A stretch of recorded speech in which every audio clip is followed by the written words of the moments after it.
Shalom. Ya, sebelumnya saya mengucapkan selamat Natal buat kita semua. Biar damai sejahtera Tuhan selalu menyertai kehidupan kita senantiasa. Kita akan mulai ibadah kita pada sore hari ini. Kita mengatakan sembah dan puji Dia.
Bersyukur buat kasih-Mu, buat anugerah-Mu Tuhan dalam hidup kami. Engkau telah lahir bagi kami Bapa. Engkau telah menjadi juru selamat bagi hidup kami. Kami bersyukur Tuhan. Terima kasih Bapa buat kasih-Mu yang luar biasa dalam hidup kami. Saat ini kami mau ya Tuhan memuji dan memuliakan nama-Mu. Sebagai bukti ya Tuhan ucapan syukur kami kepadamu Bapa. Sebab Engkau Allah yang sungguh baik dan hidup kami Bapa. Terima kasih Bapa, kami percaya Engkau bertahta di atas puji-pujian kami. Engkau telah hadir di tempat ini Bapa. Terima kasih Bapa, berikan sukacita buat kami. Terima kasih Tuhan Yesus, terima kasih. Di dalam nama Tuhan Yesus kami siap memuji nama Tuhan. Haleluya. Amin. Silakan duduk. Yesus telah lahir bagi kehidupan kita. Dialah yang selamat bagi hidup kita. Kita katakan Yesus telah lahir.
Mari kita bangkit berdiri kembali, kita katakan dari pulau dan benua.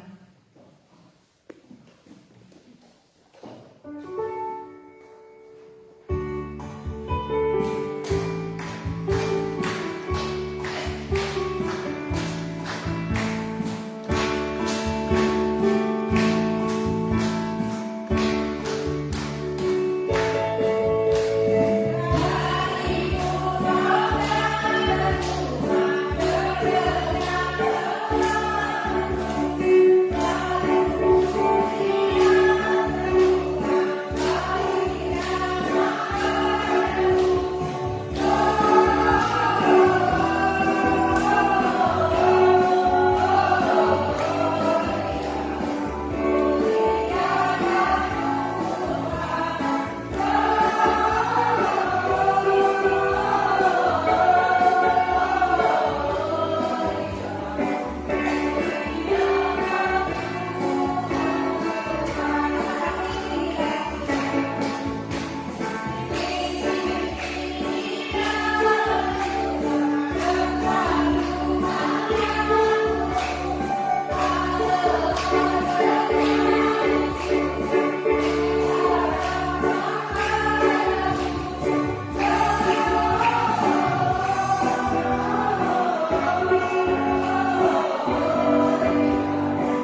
atas juru selamat kita.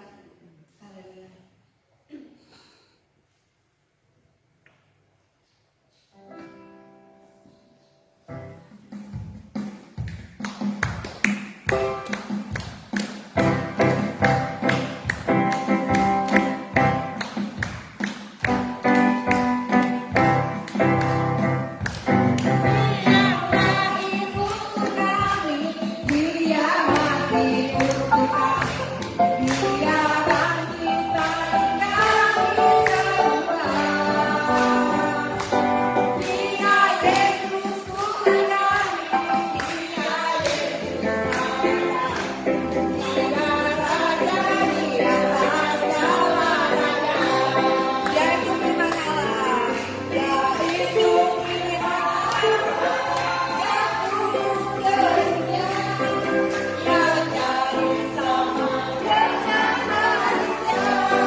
buat saudara-saudara kita yang masih di luar Tuhan. Kita kembali naikkan pujian ini, betapa besar kasih-Mu Tuhan.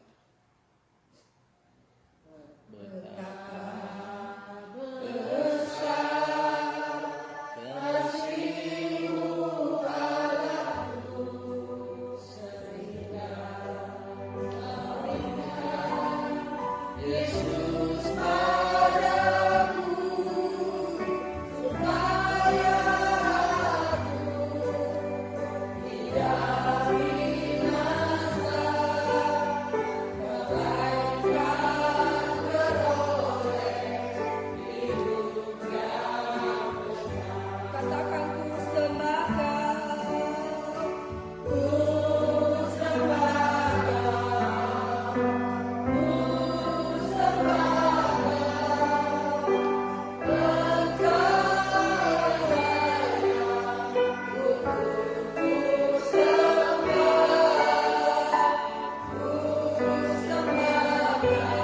Kau,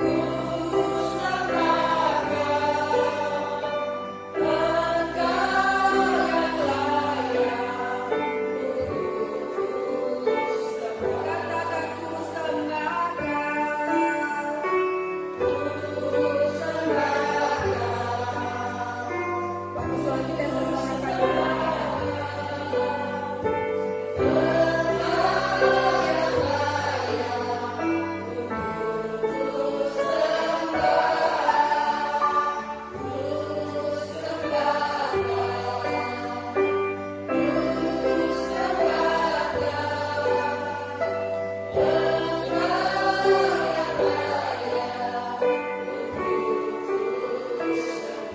Engkau yang layak, Engkau yang layak,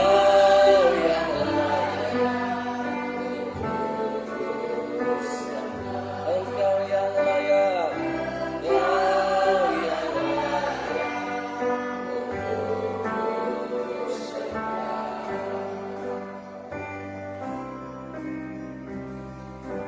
Tidak ada nama lain yang kepadanya kami sujud menyembah kecuali nama Yesus. Kepada Yesuslah Tuhan dan Juru Selamat kami menyembah, memberikan pujian dan pengagungan, penghormatan kami sampai selama-lamanya. Engkau layak menerima segala kemuliaan, pujian dan kehormatan dari setiap kami. Kami bersyukur malam ini kami ada sebagaimana kami ada. Di tempat ini kami merayakan, memperingati hari kelahiran Tuhan Yesus datang ke dunia ini untuk kali yang pertama 2000 tahun yang lalu dengan satu misi penyelamatan kami orang yang berdosa. Terima kasih Tuhan, Engkau mencintai dan mengasihi setiap kami. Karena begitu besar cinta-Mu akan seisi dunia, sehingga Engkau mengaruniakan anaknya yang tunggal, supaya setiap kami yang percaya kepadamu tidak binasa, melainkan akan beroleh hidup yang kekal. Terima kasih Tuhan. Malam hari ini kami mau duduk diam, membuka hati kami menerima firman-Mu, membuka telinga mendengar, membuka mata untuk melihat. Ajari kami dari kebenaran firman-Mu, kuatkan dan teguhkan kami dengan firman-Mu. Dalam nama Yesus kami berdoa. Amin. Amin. Puji Tuhan. Silakan duduk. Shalom ibu-ibu yang dikasihi Tuhan. Selamat Hari Natal tahun 2021 dan selamat mempersiapkan diri untuk kita menyongsong tahun yang akan datang 2022 dalam anugerah dan pimpinan Tuhan saja. Amin. Ibu-ibu yang dikasihi Tuhan, 2 tahun, paling tidak 2 tahun ini Tuhan mendidik dan mengajar setiap kehidupan. Bukan hanya kita yang ada di sini, tapi juga yang ada di bangsa ini dan juga di seluruh muka bumi. Tuhan sedang mendidik, bahkan dalam didikan Tuhan saya percaya Tuhan sedang menegur untuk menarik perhatian manusia kembali punya fokus yang benar. Melalui apa? 2 tahun ini melalui pandemi COVID-19.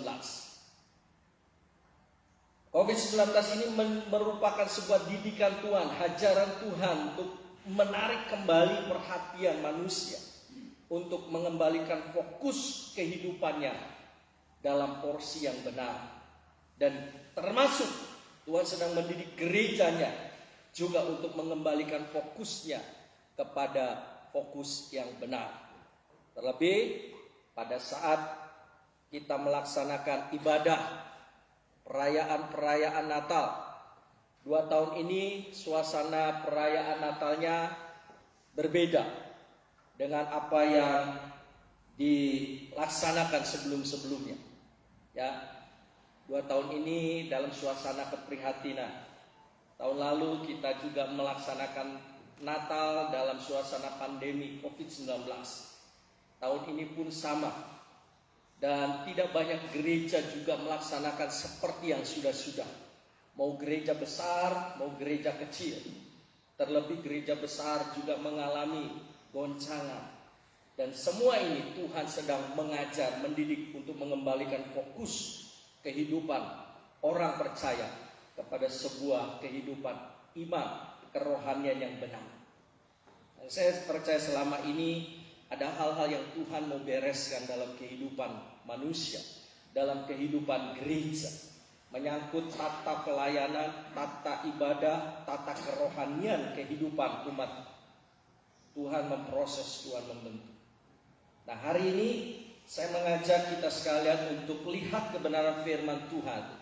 Dan apa yang saya akan sampaikan, tema firman Tuhan dalam Natal WBI hari ini adalah arti Natal yang sejati. Tema firman Tuhannya adalah arti Natal yang sejati. Ibu-ibu yang dikasih Tuhan, mari perhatikan kembali, renungkan kembali, apa sih Natal itu? Sebenarnya kenapa sih kita merayakan Natal? Apakah Natal ini harus dirayakan oleh gereja setiap tahun dengan mengeluarkan biaya yang tidak sedikit untuk konsumsi, untuk penyediaan seragam, untuk menyediakan kebutuhan-kebutuhan yang lainnya? Apakah harus dilaksanakan setiap tahun? Lalu kalau harus dilaksanakan setiap tahun, apa maknanya Natal itu? Kayaknya Natal nggak seru kalau tidak ada pernak-perniknya seperti di tempat ini sekarang. Coba lihat, kayaknya bukan Natalan ya.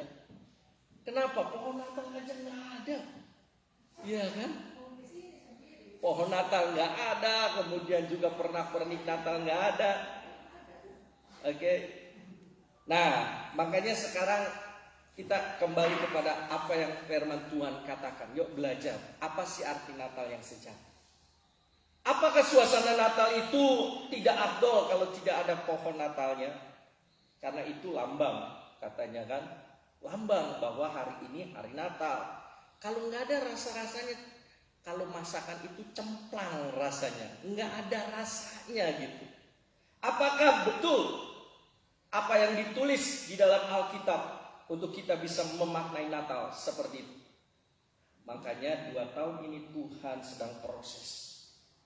2 tahun ini Tuhan sedang proses gereja untuk mengembalikan pengertian dan fokusnya yang benar dalam melaksanakan tata pelayanan, tata peribadatan, dan tata perayaan-perayaan gerejanya. Sebab saya percaya ada hal-hal yang selama ini gereja sibuk untuk menampilkan kehebatan dana, gereja sibuk menampilkan kehebatan paduan suara, gereja sibuk menampilkan kemeriahan, kemewahan dalam perayaan-perayaannya. Dan itu yang Tuhan sedang mau proses, dikembalikan dalam suasana yang tidak bisa seperti semula kita mengadakan. Apakah masih benar-benar melaksanakannya seperti yang Tuhan mau? Sebab belum tentu kegenggam gempitaan perayaan itu adalah sesuatu yang menyenangkan hati Tuhan. Belum tentu. Perayaan yang mewah belum tentu menyentuh dan menyukakan hati Tuhan. Dan ada banyak kisah di dalam Alkitab. Orang mengatakan ini sebagai sesuatu persembahan kepada Tuhan, tetapi Tuhan tidak menerima, Tuhan menolak. Bahkan kalau kita membaca Perjanjian Lama, mengerikan, Bu. Kenapa? Karena ketika sudah tidak sesuai dengan apa yang Tuhan mau, hukuman langsung. Dihukum langsung, dan hukumnya bukan sakit. Hukumnya bukan habis harta benda. Hukumnya langsung dicabut nyawa. Bayangkan, itu yang terjadi di perjanjian lama. Ya, anak-anak Imam Harun, apa kurangnya Nadab dan Abihu ketika mereka sedang mengadakan persembahan kepada Tuhan, mempersembahkan korban bakaran kepada Tuhan. Apa yang terjadi? Di dalam Alkitab Perjanjian Lama, Nadab dan Abihu tidak sedang melakukan kejahatan, tapi sedang mempersembahkan korban bakaran kepada Tuhan. Tapi yang disambar bukan korban bakaran, tapi yang disambar oleh api yang turun dari langit adalah Nadab dan Abihu. Bukan kesambar petir, kesambar api turun dari langit. Kalau kesambar petir mungkin ya, wah wajar gitu. Ada petir, tapi kok tiba-tiba ada api, kan sesuatu yang aneh gitu kan, sesuatu yang kok bisa ya. Kalau halilintar petir mungkin orang mengatakan, oh ya pantas, mungkin dia mempersembahkannya di tengah sawah, ya kan lagi hujan gede. Bukan begitu. Tapi disambar api dari langit, sedang mempersembahkan korban. Saul, apa kurangnya Saul? Saul mempersembahkan persembahan loh kepada Tuhan dari hasil peperangan yang dimenangkan. Tapi justru Tuhan bilang, aku tidak terima persembahan. Diutusnya Samuel peringatkan Saul, aku tidak berkenan dengan korban persembahan Saul. Persoalannya bukan persembahannya, persoalannya adalah tata cara mempersembahkannya. Fokusnya salah, motivasinya salah, ketaatannya salah. Ya, kelihatannya sedang memberi sesuatu kepada Tuhan, tapi justru Saul tidak sedang memberi sesuatu kepada Tuhan. Justru Saul sedang menghina apa yang Tuhan pernah perintahkan kepada Saul, tidak taat.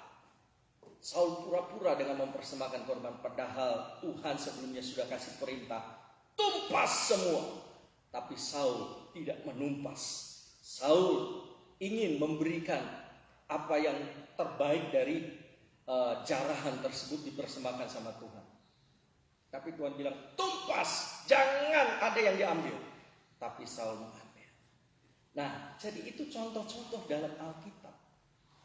Apakah sesuatu yang kita perbuat, yang kita lakukan, kelihatannya memukau, kelihatannya hebat, tapi belum tentu itu menyentuh hati dan perasaan Tuhan. Makanya Tuhan sedang proses. Gereja Tuhan sedang mengalami pemprosesan. Dan termasuk di dalam tata cara peribadatan, tata cara pelayanan, dan juga dalam kehidupan perayaan-perayaan yang dilaksanakan. Nah, hari ini kita merayakan Natal. Apa sih Natal itu, Bu? Sejak dari sekolah minggu kita sudah merayakan Natal. Ya, ibu-ibu yang pernah sekolah minggu, diingat lagi, coba memorinya. Dari sekolah minggu saya sudah merayakan Natal. Bagi anak-anak sekolah minggu itu sederhana pemikiran mereka tentang Natal. Natal adalah ketika dirayakan ada kado, ada bingkisan yang nanti aku terima. Oke lah, itu pemikiran anak kecil. Tapi kalau pemikiran kita yang sudah seperti ini, Natalnya disamakan dengan pemikiran anak sekolah minggu, berarti kita belum mengerti betul, mengetahui betul makna Natal yang sejati itu apa. Apa sih makna Natal itu? Apakah Natal itu harus dirayakan dalam suasana seperti yang sudah-sudah? Harus ada tulisan Merry Christmas. Bahkan saking menyesuaikan dengan perkembangan zaman, Christmasnya tidak ditulis Christmas. Christmasnya ditulis apa? Ekmas. Waduh, ini parah. Ya kan? Bukan Christmas, tapi Ekmas. Merry Ekmas. Ek, siapa Ek itu? Mr. Eknya siapa? Oh, sudah jelas Christmas, Christ. Tapi Christnya diganti dengan huruf Ek. Ibu pernah dapat ucapan seperti itu? Aneh itu. Itu salah besar. Itu bukan gaul, justru gaulnya kebablasan. Masa Ekmas? Ek itu siapa? Jangan diulang. Karena di dalam Natal sudah jelas, harus fokusnya jelas. Itu fokusnya nggak jelas. Mary Ekmas, Mary Christ. Christnya jangan diubah jadi huruf Ek. Nah sekarang kita melihat apa yang Alkitab katakan. Mari lihat Yohanes pasal yang kelima ayat 39 sampai ayat yang ke-40. Yohanes pasal 5 ayat 39 sampai ayat yang ke-40. Fokus dari Natal cuma satu, yaitu Yesus. Karena tanpa Yesus semua akan jadi hambar. Semua akan jadi sia-sia. Coba kita lihat. Yohanes 5 ayat 39 sampai 40. Kamu menyelidiki Kamu menyelidiki kitab-kitab suci sebab kamu menyangka bahwa olehnya kamu mempunyai hidup yang kekal. Tetapi walaupun kitab-kitab suci itu memberi kesaksian tentang aku, namun kamu tidak mau datang kepadaku untuk memperoleh hidup itu. Fokus dari Natal hanya satu. Sekalipun tidak ada pohon Natalnya, sekalipun tidak ada pernak-pernik, aksesoris pelengkap perayaan Natal, tapi asal ada Yesus, itu justru sudah sesuai. Dan sebaliknya,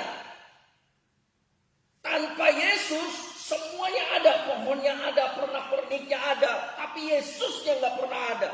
Yesusnya tidak pernah menyentuh kehidupan kita. Maka kita sedang merayakan perayaan keagamaan. Sekali lagi, kita sedang merayakan perayaan keagamaan, bukan sedang merayakan jalinan hubungan syukur kita karena kasih Tuhan yang besar. Tapi karena sekedar perayaan keagamaan. Masa sih orang Kristen masuk bulan Desember nggak Natalan? Waduh, ini Kristen atau apa? Nah, sekedar perayaan keagamaan, bukan jalinan hubungan syukur kita karena kasih Tuhan. Yesusnya tidak hadir. Makanya ada sebuah lagu Natal yang berkata, sebab tanpa hadirmu, ya kan? Gimana lagunya? Nah, sebab Natal tak akan berarti tanpa hadirmu.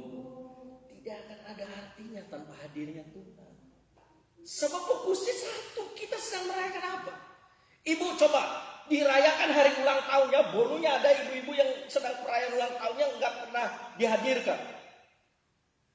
Selamat ulang tahun, panjang umurnya. Ini sedang ulang tahunnya gak pernah ada. Oh yang penting bolunya aja. Kira-kira kalau itu hari ulang tahun ibu-ibu, bagaimana perasaan? Bangga? Wah gak apa-apa bolunya ada. Tapi orangnya gak pernah dihadirkan. Gimana perasaan? Wah sakit hati kan. Masa cuma bolunya doang? Saya kan yang ulang tahun, bukan bolu yang ulang tahun. Ngerti ya maksudnya Bu? Nah seperti itulah gereja selama ini memperlakukan perayaan Natal. Yang penting udah, yang penting pasang, siapkan. Tapi Yesusnya tidak dihadirkan. Alkitab berkata dalam Yohanes 5 ayat 39 sampai 40. Kamu mendengar kitab suci, dan kitab suci itu akan menuntut kepada hidup yang kekal, tapi kamu gak pernah mau datang kepadaku. Kamu memang percaya Alkitab itu firman Allah. Kamu tahu bahwa di dalam Alkitab itu isinya adalah suara Tuhan yang harus dipatuhi dan ditaati. Tapi kamu gak pernah mau patuhi, kamu gak mau taati, kamu gak mau datang kepadaku. Tuhan Yesus bilang, namun kamu tidak mau datang kepadaku untuk memperoleh hidup. Dan hidup kekal itu tidak akan pernah didapat. Jadi saya percaya 2 tahun ini Tuhan sedang proses dan bentuk kita gereja untuk betul-betul memaknai Natal secara benar. Secara benar. Kenapa? Karena seringkali masuk Natal terjadi gesekan-gesekan. Kalau saya perhatikan ya, saya pribadi perhatikan. Seringkali ada lingkaran setan pada saat masuk di perayaan Natal yang membuat jemaat mulai yang satu dengan yang lain. Bukan hanya jemaat, hamba-hamba Tuhan yang saling bentrok. Kenapa? Hanya gara-gara seragam bisa, hanya gara-gara konsumsi bisa, hanya gara-gara yang lainnya yang remeh-temeh gitu. Padahal dirayakan setiap tahun. Tapi kenapa diulang? Terjadi lagi. Seperti lingkaran setan. Dan Tuhan proses hal itu. Ayo, gereja tidak boleh terus dalam keadaan seperti ini. Masuklah suasana COVID, pandemi COVID-19. Just online. Bangkunya kosong. Ya kan? Jemaat dihimbau ibadah sama-sama di rumah. Sekali, 2 kali, seminggu, 2 minggu, sebulan, 2 bulan masih tahan online. Masuk di bulan ketiga, masuk di bulan keempat. Kuota, nggak ada kuota. Jaringan lemot. Yang lain. Udah, bablas. Tuhan mau mengembalikan ini. Masih adakah rasa cinta kita kepada pribadinya? Selama ini kita tujuan beribadah, tujuan merayakan perayaan kerohanian itu untuk apa? Dengan budget dana yang besar. Ya, di tempat ini saja kalau Natalan kan biasanya keluar puluhan juta. Pamanukang, bagaimana di kota besar? Bukan lagi puluhan juta, bukan lagi ratusan juta, bisa menyentuh miliar. Coba bayangkan, miliaran dipakai untuk perayaan ini. Sekarang saya percaya tidak ada dana yang dikeluarkan miliaran untuk perayaan. Tapi Tuhan bentuk justru yang MM-annya itu bisa disalurkan dalam bentuk yang lain. Kenapa? Fokus Natalnya diubah. Fokus Natal dari perayaan kepada pribadi. Sebab Natal tak akan berarti tanpa hadirmu. Pertanyaannya serius sekarang. Setiap kali momen Natal itu dirayakan, Yesusnya hadir? Atau jangan-jangan kita sudah terlalu membeku? Hati ini sudah terlalu membeku, udah biasa aja. Memang begini kok Natal, memang bulan Desember, bulan Natal biasa aja, buat saya biasa aja. Nggak ada bedanya. Kapan terakhir kali kita merasakan sentuhan Tuhan dalam kehidupan kita? Saya membeli sebuah buku yang belum sempat saya baca. Dan buku terbaru judulnya adalah Posisi di Hadirat Tuhan. Lalu saya baca di balik buku itu kan ada keterangan garis besar isi bukunya. Nah, di belakang sampulnya itu saya baca ada tulisannya besar. Kapan terakhir kali engkau merasakan hadirat Tuhan? Kapan terakhir kali engkau merasakan hadirat Tuhan? Sampai saat ini masih merasakan? Atau justru gara-gara si COVID, jangan si COVID gitu ya. Kapan terakhir kali kita merasakan hadirat Allah yang menyentuh? Kapan terakhir kali ketika kita mengangkat tangan kita tidak terasa air mata mulai menetes? Tuhan, Engkau baik. Kapan terakhir kali kita merasakan kehadiran Tuhan? Kapan Natal terakhir kita merasakan kehadiran Tuhan sebelum Natal saat ini? Natal tahun berapa kita menerima sentuhan Tuhan? Atau justru biasa aja. Malah tiap Natal kayaknya aku dibikin kesel.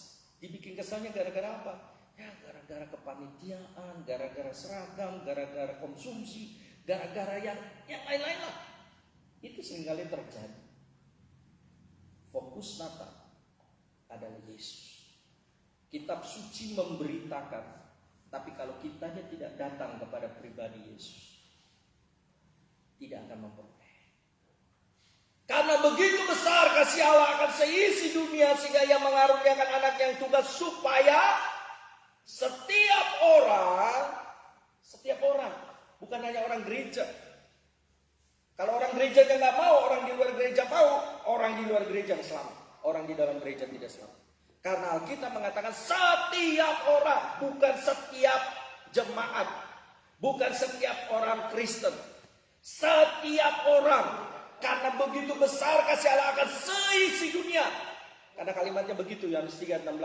Bukan karena begitu besar kasih Allah terhadap gereja. Bukan karena begitu besar kasih Allah terhadap satu jemaat. Bukan. Kalau gereja tidak mau, di luar yang menerima. Karena Yesus pernah tegur keras kepada orang Farisi, ahli Taurat, dan orang-orang Yahudi. Kamu mengaku anak Abraham, tapi dengar baik. Akan datang orang dari timur, dari barat, dari utara, dari selatan. Mereka berbondong-bondong dan mereka itu bukan keturunan Abraham secara lahiriah. Tapi justru mereka akan duduk semeja dengan Abraham di dalam kerajaan. Tapi anak-anak kerajaan, keturunan Abraham itu justru ditolak. Ada ya? Padahal lagu sekolah minggu, Bapak Abraham mempunyai banyak sekali anak-anak, aku anaknya, engkau juga, mari puji Tuhan. Tapi anak-anak Abrahamnya, yang ngaku anak-anak Abraham, tidak masuk. Tapi dari barat, dari timur, dari utara, dari selatan, Tuhan Yesus sendiri yang ngomong, akan masuk dalam kerajaan. Tapi justru anak-anak yang mengaku dirinya keturunan Abraham, justru ditolak. Dalam hal ini cukup serius. Tuhan itu gak main-main. Kenapa? Itu keturunan Abraham, umat pilihan pun kalau coba-coba gak taat, orang Israel itu kan umat pilihan. Umat pilihan Indonesia dibanding dengan Israel atau bangsa-bangsa yang lain. Alkitab mengatakan bangsa Israel, bangsa pilihan Tuhan, perjanjian Tuhan ada kepada bangsa ini. Sampai kekal. Tapi coba baca Alkitab. Saat bangsa ini berontak, apakah Tuhan itu tolerir? Apakah Tuhan itu diam terus? Tidak. Bahkan ada satu ayat di dalam Wahyu, kalau kita baca, ada satu masa di mana Tuhan harus genapi ayat itu. Ayatnya bunyinya apa? Pernah baca nggak ayat ini di Wahyu? Ayat ini bilang begini. Yang berbuat jahat, teruslah berbuat jahat. Dianjurin loh sama kita. Halo. Saya waktu baca pertama kali ayat itu, saya nggak salah nih. Yang mau berbuat jahat, teruslah berbuat jahat. Dianjurin. Selama ini dilarang-larang ya. Jangan jadi orang jahat. Jangan buat jahat. Tapi di kitab Wahyu yang mau terus berbuat jahat, teruslah berbuat jahat. Tapi yang mau hidup dalam kebenaran dan kekudusan, hiduplah dalam kebenaran dan kekudusan. Ada ayat Wahyu pasal 21 ayat yang ke-11. Ayo. Jadi bukan berarti Tuhan diam masa bodoh. Tuhan mau kembalikan. Kapan terakhir kali hadirat Allah itu menyentuh? Hadirat Allah itu bisa mencengkeram kehidupan kita. Kapan terakhir kali kita merasakan kedekatan dengan Tuhan? Kita nggak minta apa-apa, tapi sepertinya Tuhan ada di samping saya. Justru jangan sampai kita udah ngomong banyak banget, 1 jam doa, ya kan, berlutut tegak, angkat tangan, pegel, berdiri, jalan-jalan. Waduh, bahasa Indonesia dipakai. Pakai bahasa Inggris. Oh, I love you Jesus. Oh, walaupun cuma segitu-gitunya. Jesus is so good. Jesus, I love you. Sampai satu kali ada saking pakai bahasa Inggrisnya. Jesus, I love you. Wah, keren. Luar biasa. Ya, orang Inggrisnya belum tentu pakai bahasa Indonesia, tapi orang Indonesia pakai bahasa Inggris. Jesus, I love you. Oh, oh, I love you, Jesus. Jesus is the best. Wah, hebat. Sampai disuruh, wah, Yesus is the best. Yesus yang paling baik, Yesus yang terbaik. Kalimat selanjutnya itu yang membuat konsentrasi saya pecah dalam doa. Kenapa? Yang ngucapin begini, Jesus, you are the best. Jesus, you best seller. Nah, kata best seller itu yang membuat waduh konsentrasi saya mulai kaget saya. Yesus, you best seller. Ibu-ibu tahu arti best seller? Laris, manis. Emang ya barang dagangan best seller gitu kan. Jualan yang paling laku, jualan terbaik. Dan yang lebih membuat saya gak habis pikir ketika selesai, saya tegur gitu kan. Tapi best seller itu jangan best seller. Best of the best oke lah. Very good oke lah. Tapi jangan Jesus, you are best seller. Ketika ditegur, dia bilang, oh kamu gak tahu, best seller itu best of the best. Udah salah ngotot, ya udahlah. Aduh. Iya kan? Nah, udah doa pakai bahasa Indonesia, pakai bahasa Inggris, pakai bahasa di dunia, dan pakai bahasa roh lagi. Wah, tidak cukup pakai bahasa roh yang biasa-biasa saja. Tangannya mulai bergetar-bergetar. Mari, tangan bergetar-bergetar. Ya kan? Tapi rasa-rasanya kok masih cemplang gitu. Kok sepertinya berat. Kayaknya Tuhan jauh sekali. Kapan terakhir kali kehadiran Tuhan itu menjadi satu pribadi yang betul-betul nyata? Tanpa kehadiran semua akan sia-sia. Gereja Tuhan hari ini sedang dididik dan diajar supaya fokusnya kembali benar. Saya percaya selama ini ada kesalahan dari gereja, fokusnya melenceng.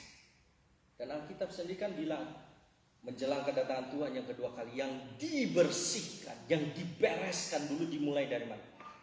Dimulai dari dalam, dimulai dari gereja, dimulai dari rumah Tuhan. Dan Tuhan proses. Masa pandemi ini Tuhan proses. Ayo, kamu masih mau bersungut dan protes? Nggak seru Natal model begini. Apaan Natal model begini? Nggak punya duit? Bilang dong kalau nggak punya duit. Biar saya sumbang. Nggak ada dana. Kasihnya gimana? Kok begini cemplang begini? Bukan persoalan duitnya. Tapi kepekaan kita. Kepekaan kita. Tuhan mau kembalikan. Dengar. Dia panggil nama. Dengar, dia panggil nama. Adakah Tuhan mendengar jawaban kita? Ku jawab iya. Atau justru kita tidak mau jawab suara Tuhan. Kita sibuk mengurus aktivitas yang lain. Kesibukan yang sebetulnya Alkitab tidak pernah ngomong tentang itu. Kamu menyangka kamu bisa peroleh hidup? Kamu nggak datang kepadaku, kamu nggak cari aku, kamu nggak mempersilahkan pribadiku datang, kamu tidak akan memperoleh hidup. Sekalipun kitab suci memberi tahu jalan kehidupan itu. Makanya sekarang kita belajar untuk mengerti Natal yang sejati. Natal yang sejati fokusnya satu, kehadiran Yesus. Lalu Natal itu apa? Saya catat 3 poin yang saya mau share. Yang pertama, Natal adalah penggenapan rencana keselamatan dari Allah. Karena ketika Natal itu terjadi, tujuannya bukan pesta pora. Ketika Natal, kedatangan Tuhan ke dunia ini, lahir di muka bumi ini, suasananya justru bukan suasana kemeriahan. Coba baca. Terdengar ratapan justru. Rahel meratap. Itu gambaran daripada penderitaan orang Israel pada waktu itu. Kenapa? Karena Herodes memerintahkan.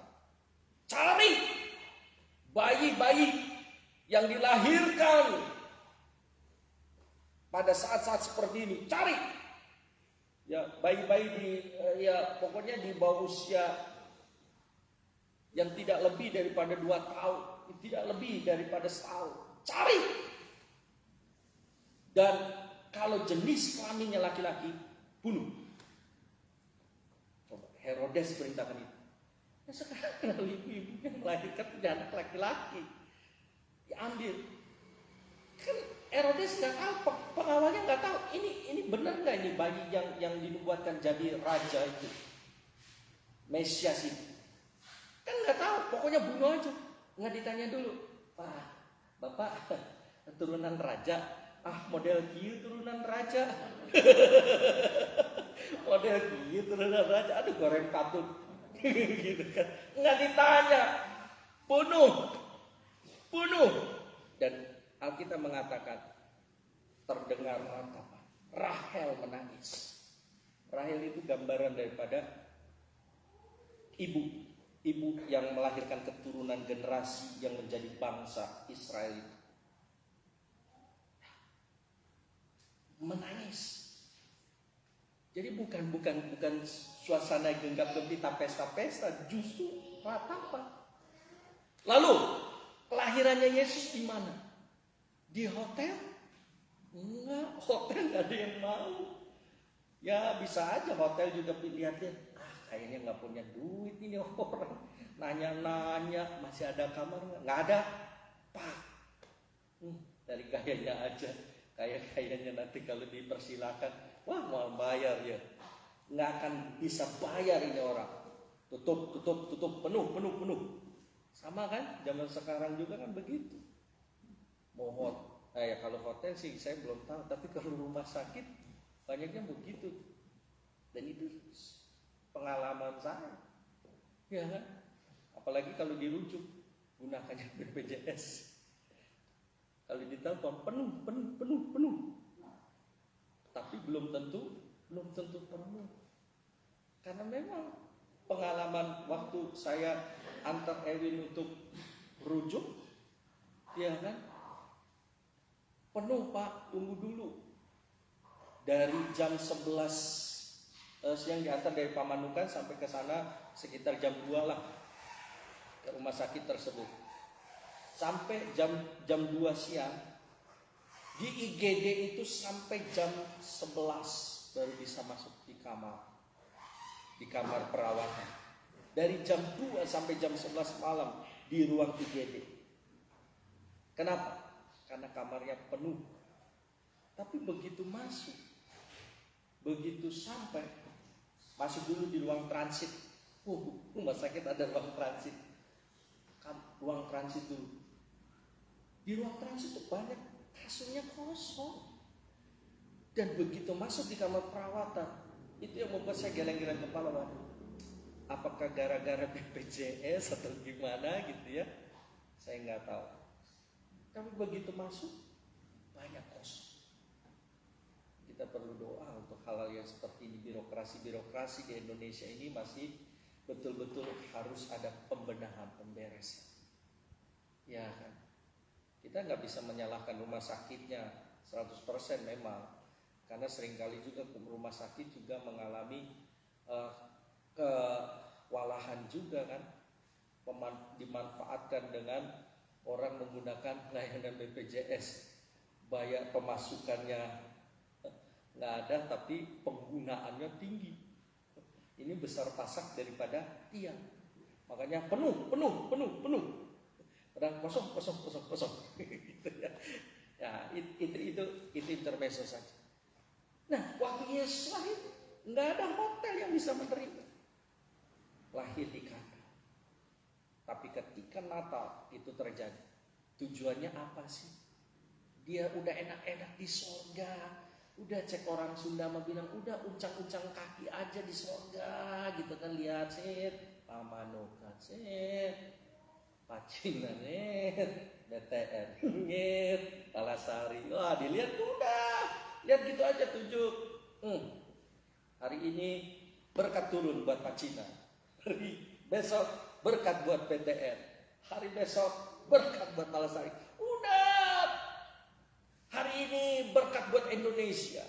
Ngapain sih turun-turun? Udah enak di sana. Udah turun. Di kandang lagi. Coba Bu. Semiskin-miskinnya orang miskin. Semiskin-miskinnya orang miskin. Wah, berarti itu lebih kasihan sebetulnya. Semiskin-miskinnya orang miskin. Adakah orang semiskin itu lahir di kandang embek? Nggak ada. Semiskin-miskinnya orang miskin tidak lahir di kandang. Tapi ini loh yang punya jagat raya, yang menciptakan alam semesta, master the universe, penguasa alam semesta, yang punya kekuasaan, tapi lahirnya di kandang. Untuk apa sih? Natal adalah penggenapan rencana keselamatan dari Allah. Galatia 4 ayat 4 sampai 5. Galatia 4 ayat 4 sampai 5. Tetapi setelah genap waktunya, maka Allah mengutus anaknya yang lahir dari seorang perempuan dan takluk kepada hukum Taurat. Ia diutus untuk menebus mereka yang takluk kepada hukum Taurat, supaya kita diterima menjadi anak. Setelah genap waktunya, Allah mengutus anaknya. Lihat, Allah punya rencana. Allah mengutus anaknya yang lahir dari seorang perempuan dan takluk kepada hukum Taurat. Untuk apa? Ia diutus untuk menebus. Jadi kalau ditanya Natal itu tujuannya apa? Natal adalah penggenapan rencana keselamatan dari Allah. Sebab tanpa Allah harus intervensi, manusia tidak mungkin bisa selamat. Karena sejak awal Tuhan sudah tetapkan sebuah ketetapan yang tidak bisa diganggu. Tanpa penumpahan darah tidak ada pengampunan dosa. Dan darah yang tertumpah itu bukan darah binatang, tapi darah yang manusia tanpa dosa. Nah, pertanyaannya sekarang, siapa manusia yang tanpa dosa? Mau dicari kemana manusia tanpa dosa? Bisakah manusia tanpa dosa itu lahir di Indonesia? Tidak. Bisakah manusia yang tanpa dosa itu lahir di Amerika? Tidak. Bisakah manusia yang tanpa dosa itu lahir juga dari bangsa pilihan dari Israel? Tidak. Manusia tanpa dosa itu hanya bisa terjadi melalui inkarnasi, bukan reinkarnasi, melalui inkarnasi, melalui penjelmaan Tuhan jadi manusia. Tapi orang nggak bisa terima itu kan? Orang Kristen bodoh. Kok manusia dijadikan Tuhan? Justru yang salah kamu. Kita bukan menjadikan manusia jadi Tuhan. Orang Kristen itu bukan orang yang menyembah manusia yang jadi Tuhan. Justru kalau kamu bilang orang Kristen, orang bodoh menjadikan manusia sebagai Tuhan, justru kamu yang nggak tahu, kamu yang nggak ngerti. Alkitab nggak ngajar begitu. Yang Alkitab ajar bukan manusia jadi Tuhan. Yang Alkitab ajar adalah, yang Alkitab bilang adalah Tuhan yang jadi manusia. Dan Galatia pasal 4 ayat 4 sampai 5. Setelah genap waktunya, Allah mengutus anak lahir dari seorang perawan Maria. Lahir untuk menebus mereka supaya kita diterima menjadi anak. Jadi yang pertama, Natal adalah penggenapan rencana keselamatan Allah. Yang kedua, Natal adalah kepedulian Allah dan pengharapan bagi dunia. Karena ada rencana penyelamatan Allah, maka dunia punya pengharapan. Tadinya dunia tidak mungkin punya pengharapan. Sesaleh apapun hidup manusia, Yesaya mengatakan, kesalehanmu seperti kain kotor di hadapanku. Pernah baca kitab Yesaya itu? Sesaleh apapun hidup manusia, kesalehan manusia itu di mata Tuhan seperti kain kotor. Harus dibersihkan dulu. Coba, kesalehan masih dianggap seperti kain kotor. Wah, dengan aksesoris keagamaan. Tetap kain kotor, tetap di mata Tuhan tanpa pengorbanan Kristus Makanya ketika Natal terjadi, Natal adalah kepedulian Allah dan pengharapan bagi dunia. Lihat Lukas pasal yang kedua, ayat 10 sampai 11. Lukas 2 ayat 10 sampai 11. Lalu kata malaikat itu kepada mereka, jangan takut, sebab sesungguhnya aku memberitakan kepadamu kesukaan besar untuk seluruh bangsa. Hari ini telah lahir bagimu juru selamat, yaitu Kristus Tuhan di kota Daud.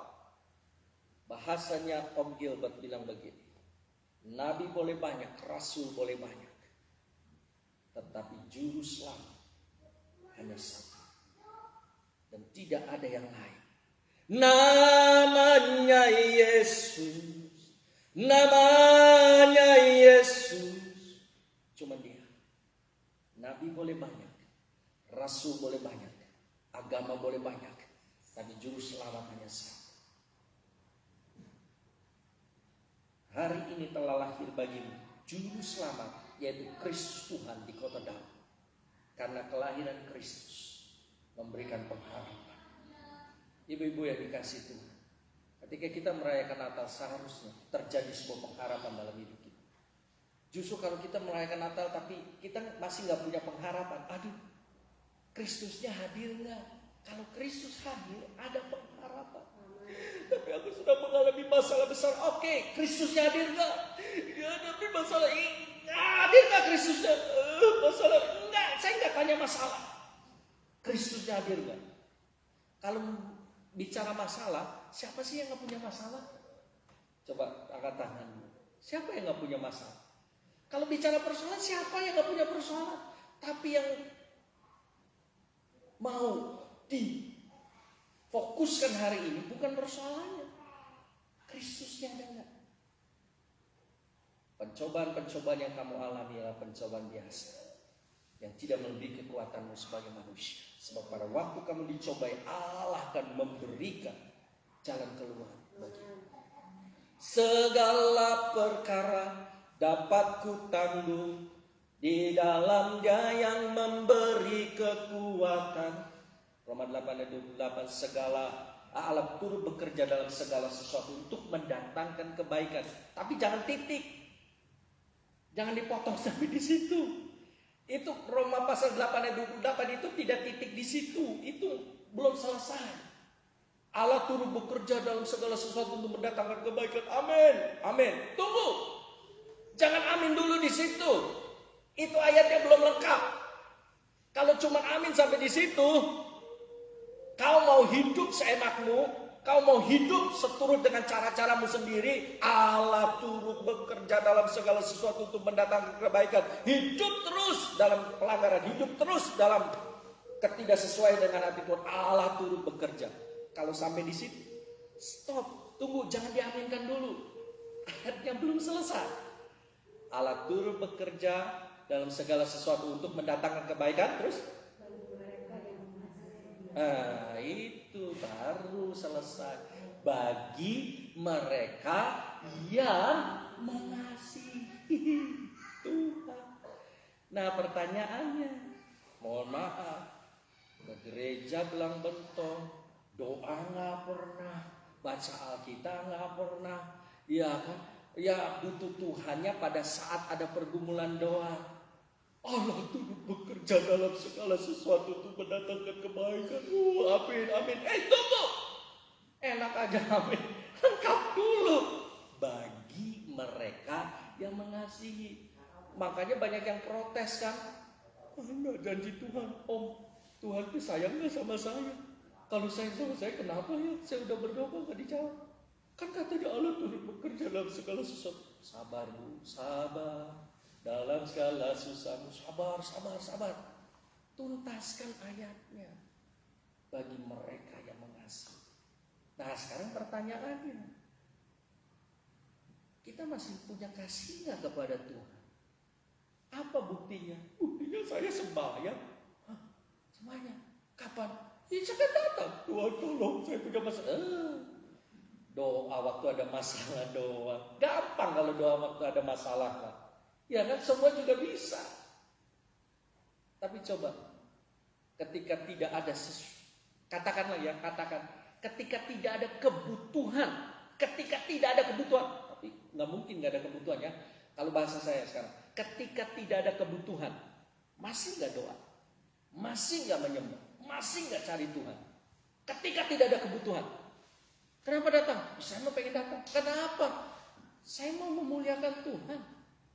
Kamu sedang butuh apa? Enggak. Saya sedang tidak punya kebutuhan apa-apa. Loh, aneh kamu mah. Orang doa karena punya kebutuhan. Kamu mah orang doa tapi nggak punya kebutuhan. Aneh. Kan doa itu menyampaikan kebutuhanmu sama Tuhan. Hah, salah. Salah. Kalau doa itu hanya sebagai sebuah penyampaian sesuatu kepada Tuhan karena kita butuh. Ada kebutuhan. Doa bukan itu. Ya, di dalam doa kita menyampaikan kebutuhan kita, oke. Tapi kalau hanya menyampaikan kebutuhan saja, maaf. Itu doa yang seperti juga dilakukan oleh orang yang praktek-praktek minta-minta pesugihan, minta-minta kekayaan. Cuman bedanya di mana? Itu memintanya ke syaitan.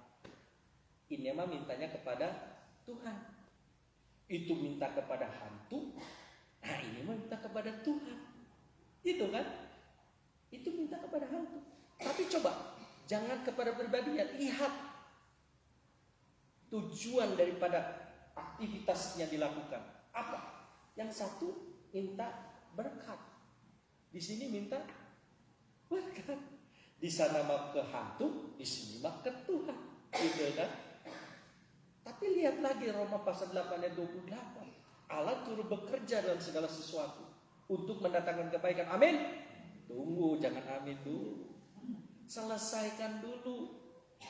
Harus lengkap. Makanya kalau nggak lengkap gampang protes sama Tuhan. Pasti. Ketika masalahnya nggak selesai. Mana jadi Tuhan? Saya nggak mau rajin lagi. Percuma gua rajin. Pendeta mah enak bilang, Tuhan Yesus baik, amin, amin. Amin apa? Gua udah doa, jengking, mana? Kecewa. Tinggalkan Tuhan. Natal adalah kepedulian Allah dan pengharapan bagi dunia.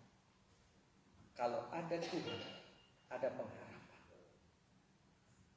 Jadi, kalau hidup kita tanpa pengharapan, bukan berarti hidup kita tidak punya duit. Karena orang punya duit, belum tentu juga ada pengharapan. Orang punya kekayaan, belum tentu juga ada pengharapan. Ya kan? Banyak orang yang punya duitnya, tapi susah untuk bisa menikmati kekayaannya. Kenapa? Ya gimana nggak bisa nikmatin kekayaan? Duit banyak, tapi dia harus inapnya ditemani dengan infusan. Mau bu? Duit banyak tapi tidurnya ditemenin sama infus. Ditemenin sama selang nempel di hidung. Mau? Tidak cukup selang, pakai ventilator. Mau? Duit banyak, dinapas pakai ventilator. Mau? Duit banyak, tapi makannya cuma bubur. Aduh, bubur bosen. Orang mau makannya enak. Capcay, samjang. Ini bukan promosi, karena memang tidak promosi. Yang senyum tahu arah pembicaraan. Enggak, saya nggak promosi, saya nggak nyebut nama kok. Ya kan? Buat apa? Nggak bisa dinikmati. Tapi ketika kita punya pengharapan, percayalah, kita masih punya jawaban. Amin. Kalau tanpa pengharapan susah. Orang itu lebih baik punya pengharapan daripada punya duit tapi nggak punya pengharapan. Orang lebih baik punya pengharapan daripada punya kekayaan tapi nggak punya pengharapan. Orang lebih baik punya pengharapan daripada orang itu mendapat kemuliaan di mata manusia tapi nggak punya pengharapan. Buat apa? Yesus hadir untuk memberikan pengharapan. Yang terakhir, Natal adalah momentum bagi manusia untuk memilih. Nah, momentum. Natal itu terjadi sebagai satu waktu untuk kita bisa menjadikan Natal itu sebagai waktu untuk kita memilih. Memilih menjadi anak Allah dan memiliki kehidupan kekal. Natal bukan momentum saat dimana aku nanti dapat kado. Tapi Natal adalah saat dimana kita harus memilih untuk menjadi anak Allah atau tidak. Dan memilih untuk bisa memiliki kehidupan kekal atau justru tidak punya hidup yang kekal. Mari kita lihat 2 ayat terakhir. Yohanes 1 ayat 12. Yohanes 1 ayat 12. Demikian firman Tuhan. Tetapi semua orang yang menerimanya diberinya kuasa supaya menjadi anak-anak Allah, yaitu mereka yang percaya dalam namanya. Kalau baca ayat yang ke-11-nya, Tuhan datang kepada milik kepunyaannya, tapi milik kepunyaannya tidak menerima. Tetapi ayat 12, orang yang menerimanya diberinya kuasa supaya menjadi anak-anak Allah, yaitu mereka yang percaya dalam namanya. Jadi Natal, poin yang ketiga, Natal adalah momentum bagi manusia untuk memilih mau jadi anak Allah atau menolak. Karena waktu Natal itu terjadi, waktu Yesus datang ke dunia terjadi pada waktu 2000 tahun yang lalu. Bangsa umat kepunyaannya itu menolak.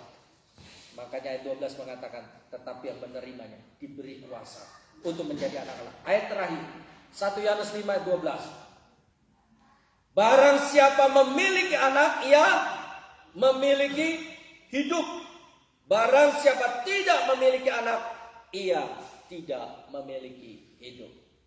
Jadi hidup kekal bukan ditentukan dari berapa lama usia kekristenan kita. Halo Bu, sudah berapa lama usia kekristenannya, bukan itu ukurannya. Ya, usia kekristenan dimulai dari kapan sih? Ya, ambillah standarnya dari waktu kita menyerahkan diri dibaptis. Nah, coba lihat lagi akte baptisan ibu-ibu. Tanggal berapa atau tahun berapa ibu-ibu dibaptis. Nah, sekarang udah tahun 2021. Jumlahkan sudah berapa tahun usia kekristenan. Tapi untuk memperoleh hidup, bukan itu. Untuk memperoleh kehidupan, bukan ditentukan dari lamanya usia kekristenan.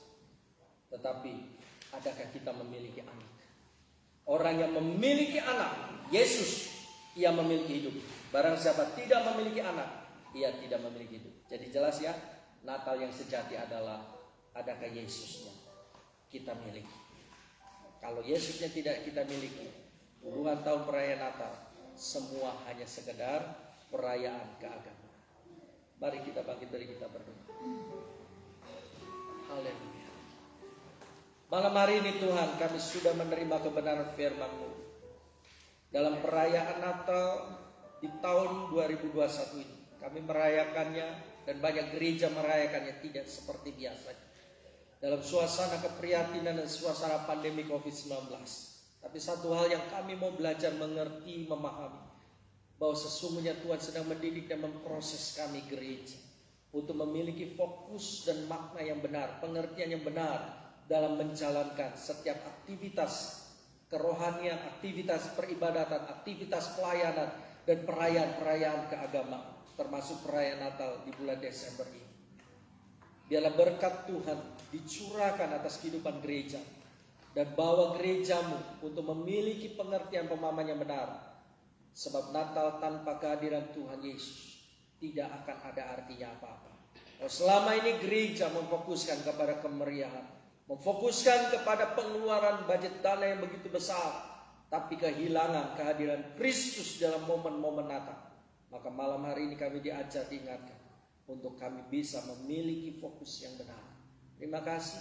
Karena dalam Natal Engkau pedulikan. Karena dalam Natal Engkau memberikan pengharapan buat kami. Karena melalui peristiwa Natal Engkau datang untuk membawa keselamatan bagi kami.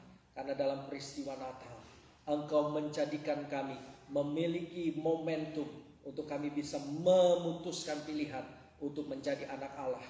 Untuk menjadi orang yang akan memiliki hidup yang kekal. Kami bersyukur. Dalam nama Yesus kami berdoa. Amin. Amin. Silakan duduk. Tuhan Yesus memberkati. Saya serahkan selanjutnya kepada yang bertugas.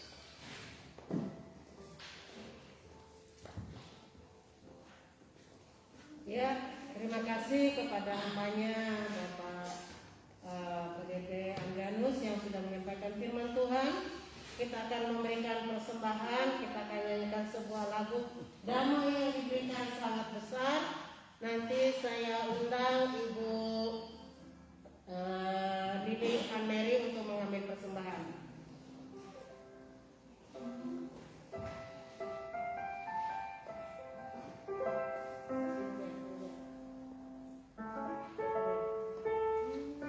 Damai yang diberikan sangat besar, damai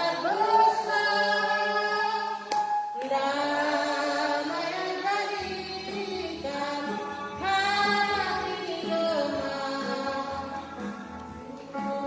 Tuhan beserta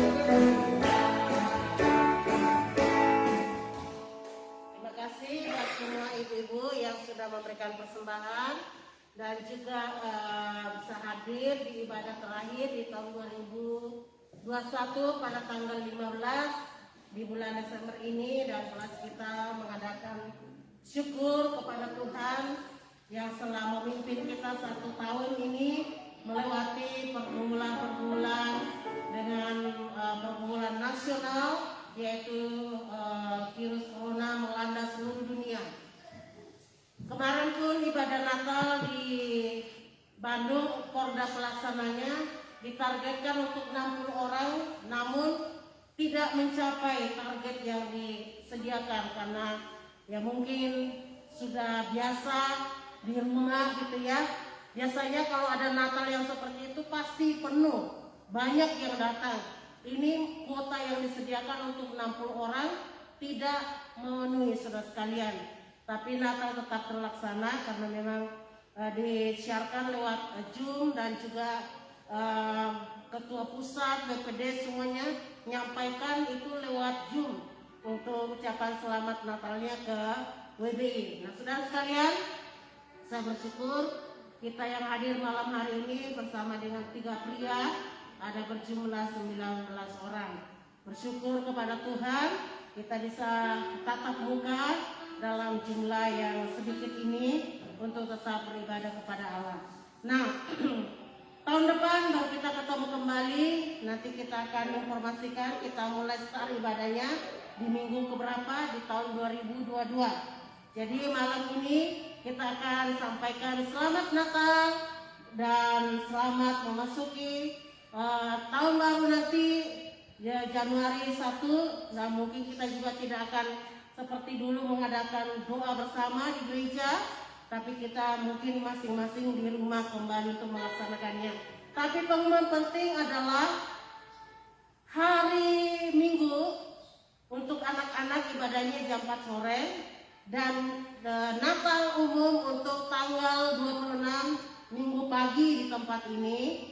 Diharapkan jemaat bisa hadir semuanya, dan jangan ajak orang-orang yang di luar gereja kita ya, khusus untuk jemaat sendiri yang akan hadir di dalam ibadah ini, karena memang masih dalam memenuhi protokol kesehatan, pembatasan jumlah kerumunan banyak orang.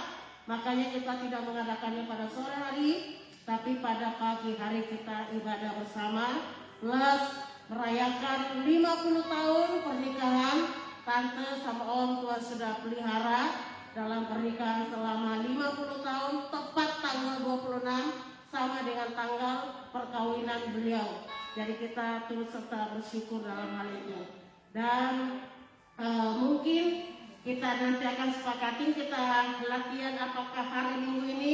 Saya harap semua paduan suara untuk hadir supaya kita latihan, karena kita nggak ada pertemuan lagi hari Rabu, nggak ada ibadah kan, kecuali ya udah kita datang latihan terserah. Nah, nanti seragamnya baju hijau nanti untuk tanggal 26 baru kita pakai ya. Nah, malam ini merah-merah meriah semuanya ya, cukup meriah gitu ya. Oke, saya rasa itu saja, dan kita akan nanti ada konsumsi yang disediakan. Nanti kita akan nikmati bersama. Nah, nanti Bapak Gembala maju ke depan untuk memberikan doa berkat untuk kita wanita. Kita berdiri bersama-sama, kita naikkan satu pujian di hadapan Tuhan. Kita bersyukur bahwa Tuhan itu mengasihi kita sekalian. Kita mau tetap bangun satu hubungan yang baik. Ya, nanti kalau ya nggak boleh latihan, boleh. Ya, doa berkat dulu. Silakan Om. Kami memuji kebesaran-Mu. Kami memuji kebesaran-Mu. Ajaib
Terima kasih Bapa di dalam surga, terima kasih Tuhan Yesus, terima kasih Roh Kudus.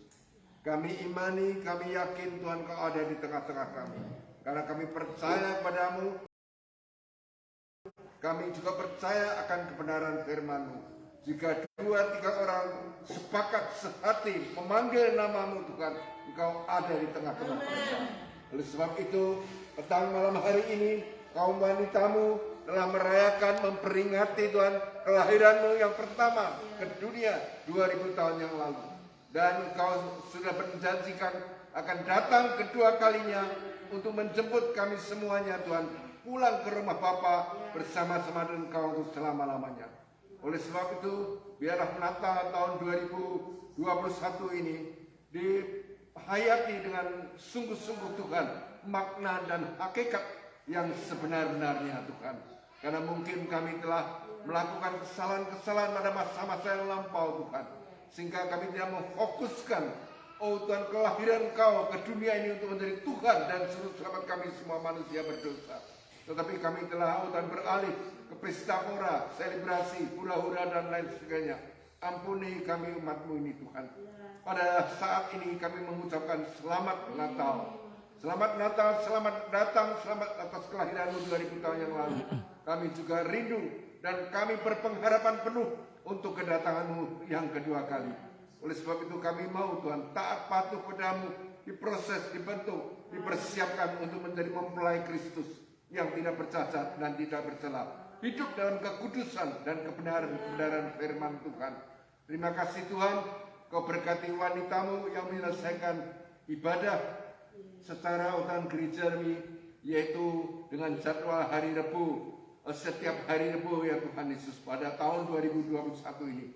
Dan akan dimulai kembali ibadah wanitamu Tuhan pada tahun 2022 yang akan datang. Biarlah Roh Kudus memimpin terus setiap langkah kami dan menetapkan setiap ibadah dan kehidupan kami semuanya. Terima kasih Tuhan. Kami menyerahkan semuanya dalam tangan-Mu.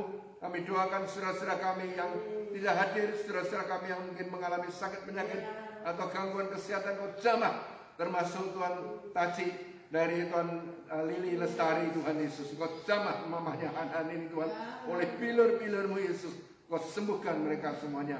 Terima kasih Tuhan, yang mengalami pergumulan Tuhan, Engkau Tuhan menolong mereka dan bukakan jalan, memberikan solusi jalan keluar bagi mereka Tuhan. Mereka anak-anak-Mu Tuhan yang masih sekolah, Tuhan berkati Tuhan, walaupun saat ini pandemi masih belum berakhir, sehingga ada Tuhan anak-anak-Mu yang sudah onsite, namun juga masih banyak yang online. Tuhan berkati mereka, mampukan mereka Tuhan untuk belajar dengan sungguh-sungguh Tuhan dalam segala keadaan dan situasi. Terima kasih Tuhan, terima kasih Kau memberkati umat-Mu, anak-anak-Mu Tuhan, yang berusaha, yang berbisnis, yang berdagang Tuhan, yang bekerja dengan orang lain, yang bekerja sendiri. Tuhan berkati mereka semua yang di dalam kota, di luar kota, dimanapun mereka berada. Tuhan berkati mereka semuanya.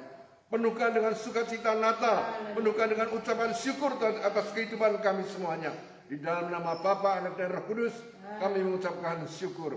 Engkau berkati juga konsumsi yang telah disediakan, Kau kuduskan, sehingga menjadi berkat bagi kesehatan kekuatan tubuh kami. Demikian juga untuk Natal-Natal yang masih akan diadakan, baik tanggal 19 Desember untuk anak-anak sekolah minggu, maupun tanggal 24 Desember untuk remaja-Mu Tuhan. Demikian juga tanggal 26 Desember hari Minggu dalam ibadah raya dan memperingati Natal. Tuhan Kau berkati Tuhan, turunkan suasana surga di tengah-tengah kami. Di dalam nama Bapa, Anak dan Roh Kudus kami mengucapkan syukur. Dan sekarang saudara-saudaraku yang kekasih, pulanglah ke rumahmu masing-masing dengan membawa damai sejahtera Allah Bapa, kasih karunia dan anugerah di dalam Putra yang tunggal Yesus Kristus, persekutuan dan Roh Kudusnya, mulai malam hari ini sampai Yesus datang kedua kalinya. Maranatha. Haleluya. Amin.